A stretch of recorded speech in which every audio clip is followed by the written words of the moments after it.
Hey everyone, Ryan here at eTrailer. Today on our 2020 Ram 1500 Classic, we're going to be showing you how to install the etrailer.com trailer hitch receiver. But before we do that, since there are quite a few hitches available for this truck, why don't we take a minute, we'll check this one out and make sure it's going to be right for you. This setup will be a real good option for those of you whose trucks didn't come equipped from the factory with the hitch. And this will make a great general purpose all-around trailer hitch, right? So if you're trying to do some towing, medium duty, somewhat heavy duty stuff, or use accessories, or even a little bit of both, this one will definitely get the job done. Now there's kind of two types of hitches, I guess you could say, or groups for the Ram. Some that are like this, that are more compact and small, and then other ones that run from side to side and connect to each one of the frame rails. And as far as the ones that are similar to this eTrailer one, there's a CURT, a Draw-Tite, and one made by Blue Ox. And in all honesty, they're all extremely similar on how they're going to look and work with the Ram, and extremely similar on what they're going to be able to handle and things like that. With that said, if you're looking to do maybe some more heavy-duty towing, or kind of push everything to the limit a little bit, or just want a hitch that's overbuilt, some of the ones that run from frame rail to frame rail do have a little bit higher capacities, so it might be worth looking into those. That's not to take away from this hitch show, because the capacities and everything are still pretty good. It's going to have a 600-pound maximum gross tongue weight rating. That's the amount of weight pushing down on the hitch. That's good for pretty much any accessory, just to give you an example. And for the maximum gross trailer weight rating, it's going to be 6,000 pounds. That's going to be the amount of weight pulling on the hitch. That will be the weight of your trailer, plus anything that you might have in or on it. This can be used with the weight distribution system, which is a separate component. What happens when you use that, it'll keep your truck and your trailer level whenever you're towing it down the road. That's really popular on campers, enclosed trailers, things of that nature. So if that's something you plan on doing, it might be worth checking that type of thing out. But the capacities do go up if you use that weight distribution. Tongue weight rating gets increased to 1,000 pounds, and trailer weight rating gets increased to 10,000 pounds. Now, with all that in mind, I do always like to recommend, never a bad idea just to grab your truck's owner's manual. That way you can check in there and make sure that your Ram can handle that amount of weight safely. The hitch is going to have a 2-inch by 2-inch opening. It's super common size. A lot of stuff will work with it. And it's going to use that standard 5/8 size pin and clip. Keep in mind though, one doesn't come with the hitch. If you need one, not really a big deal. You can always grab it here at eTrailer.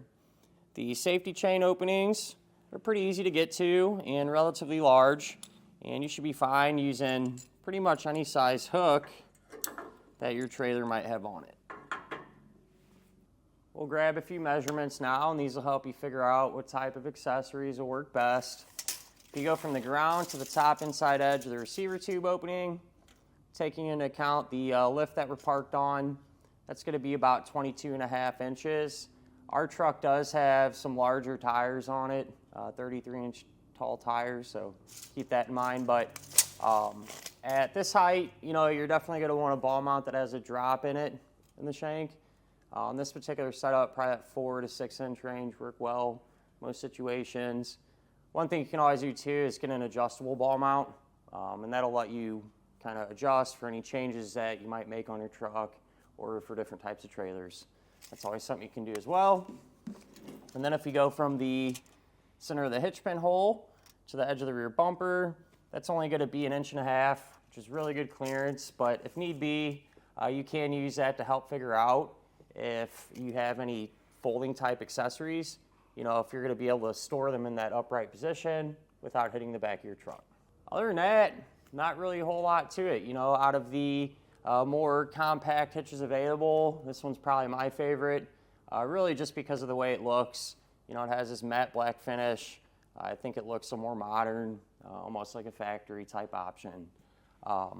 As far as the installation goes, not bad at all. This is honestly one of those things where it almost takes longer just getting everything ready and getting your tools out and stuff than it does to actually put the hitch up into place.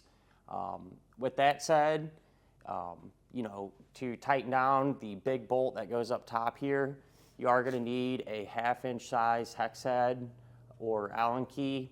if you will. I know a lot of people probably don't have them this big just at the house, so something to keep in mind.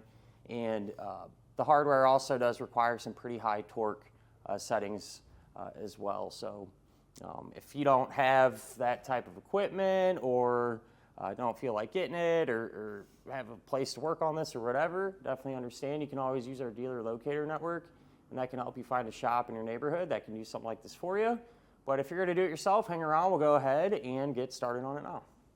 To begin your installation, you'll be here at the back of your Ram, and first thing you want to do, usually right here in this area, there's a little plastic cap, right? Ours is missing. The owner of this truck had a ball in here already, right on his bumper. But if your plastic cap's there, go ahead, take a little flathead screwdriver or something and pop that out of place. Moving underneath the truck, just to give us a little bit more room to work, I did lower and remove our spare tire. Once the trailer hitch is in place and everything, we will put this back up. Now we can grab our hitch, and one thing that I like to do is take the big bolt that's going to thread into the hitch through this opening.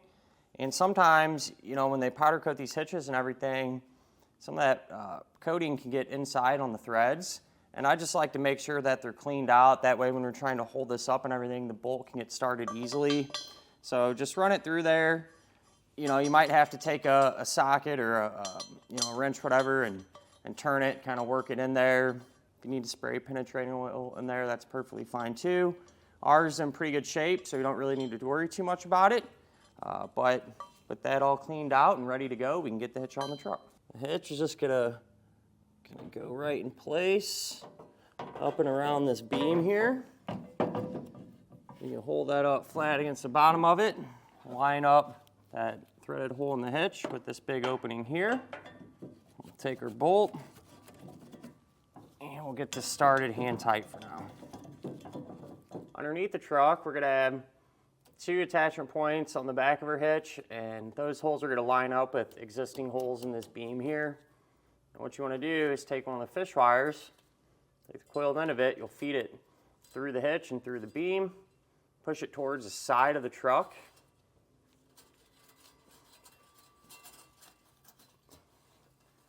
And it'll drop out from the end there. And then you can grab a spacer block, put that on, and a carriage bolt. Let's get a thread onto the fish wire. Just feed that hardware up inside this tube one at a time.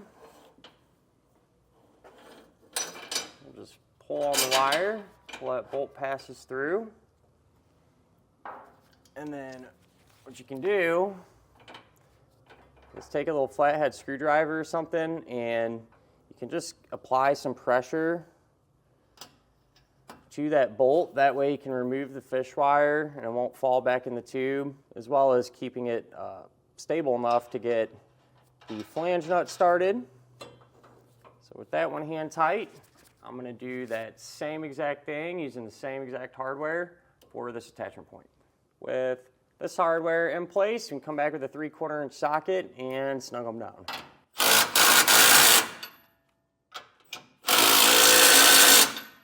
Went ahead and just snugged up this big bolt as well, and now you want to make sure, come back with a torque wrench and completely tighten down all the hardware to the amount specified in your instructions.